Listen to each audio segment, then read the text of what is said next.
Bonjour et bienvenue. Un sujet court, hélas, nous n'aurons que quelques minutes et pourtant, quel intérêt puisque nous allons parler des normes en matière d'achat responsable et je suis ravi d'accueillir mon intervenante qui vient, excusez du peu, du ministère de l'économie, des finances et de la relance. Madame Françoise Audolande, si vous voulez bien nous présenter votre fonction, s'il vous plaît. Oui, bonjour. Donc Françoise Audolande, moi je travaille à la médiation des entreprises, effectivement placée auprès du ministre de l'économie et je suis responsable du pôle acheteur, charte et label. Alors il n'y a pas de normes dedans, mais on n'est pas loin. Acheteuse. Effectivement. Pourquoi c'est important aujourd'hui de parler d'achat responsable ? Alors, en fait, les achats responsables, la France est pionnière dans ce sujet-là. On a une histoire. On a commencé en 2009 à élaborer une charte pour des relations fournisseurs responsables, avec 10 engagements d'achat responsable. Donc ça, c'était la première étape. Ensuite, en 2012, on est le premier pays à avoir publié une norme, donc nationale, française, sur les achats responsables, qui déclinait la norme ISO 26000, qui elle-même avait été publiée fin 2010. Donc on n'avait pas traîné, je dirais, pour transformer ça et se l'approprier au niveau des achats responsables. Et puis la France a proposé, après l'accident du Rana Plaza en 2013, à l'ISO de créer une norme internationale sur les achats responsables, en repartant évidemment de tout notre retour d'expérience en France.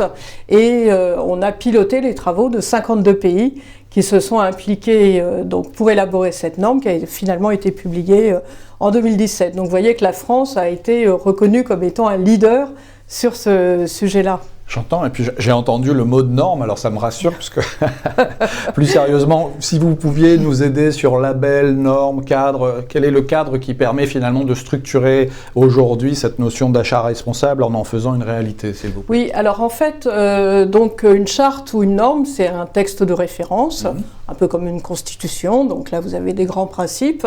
Et donc en France, on a développé dès 2012 un label, on a fait cette proposition pour les organisations. C'est donc un outil pour évaluer la maturité de leurs pratiques. Donc on s'adosse en fait à ces textes de référence, la charte et la norme, donc maintenant ISO 20400, et on transforme ça en un questionnement, en une manière d'aller évaluer les pratiques des organisations. Et donc on a aujourd'hui une 50aine d'organisations du secteur public, du privé, des grands, des moyens, des petits, des industriels, des services financiers. Bon voilà, donc c'est vraiment un label générique qui peut servir tout le monde.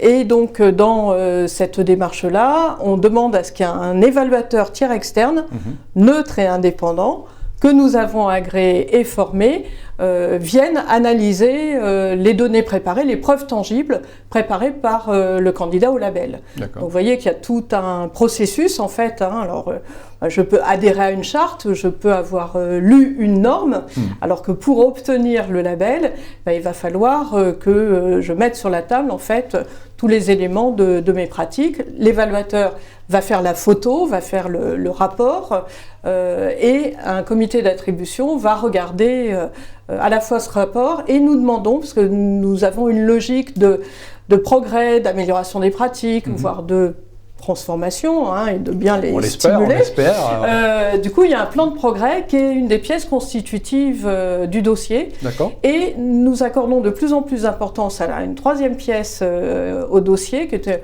un peu formelle au début, mais qui est la lettre de couverture, donc l'engagement de la direction générale. D'accord. Parce qu'on s'est rendu compte qu'il fallait que ça parte d'en haut, que l'orientation soit donnée, les objectifs soient donnés, et puis effectivement qu'il y ait toute l'adhésion après à l'intérieur de l'organisation et que les achats responsables fassent leur part de contribution à cette stratégie RSE de la direction. Juste une précision avant de vous interroger sur les conseils que vous pouvez apporter à notre communauté, c'est ouvert à tout le monde. Vous avez parlé de 50 organisations, de certification par les tiers, on est dans quelque chose de structuré, de normé, mais ça reste accessible. Oui, alors en fait, donc au départ, nous on avait pensé aux très grosses organisations achats.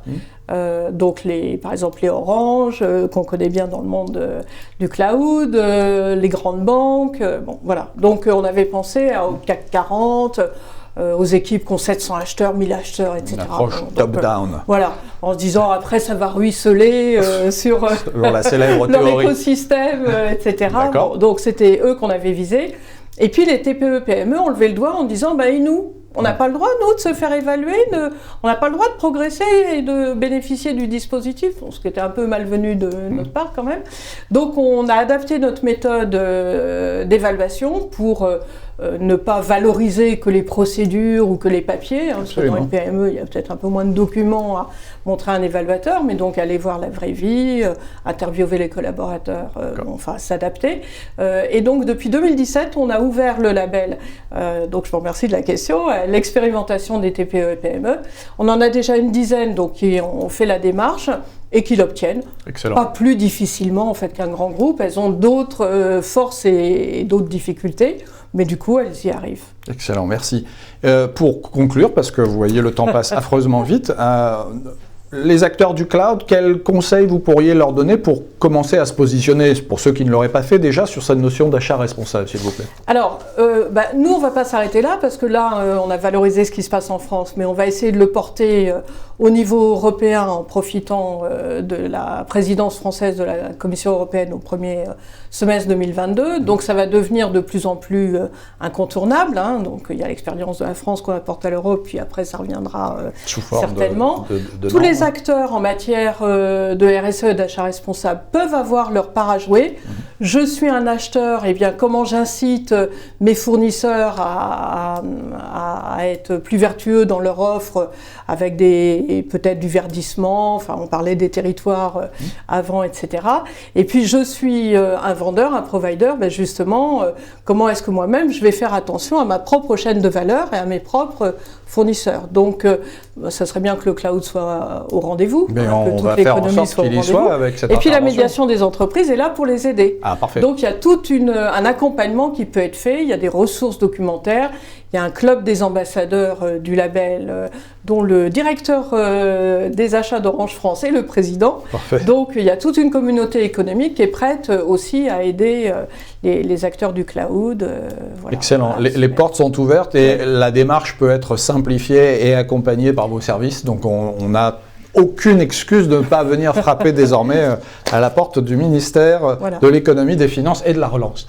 Madame Audolan, merci infiniment de ces apports. C'est déjà l'heure de notre prochain sujet, mais les vôtres ont été précieux. Je vous remercie à nouveau. Et j'annonce à nos auditeurs qu'on se retrouve dans une courte poignée de secondes pour un entretien qui portera sur le financement des démarches d'éco-conception avec un autre acteur de la puissance publique, mais je vous garde la surprise pour dans quelques instants.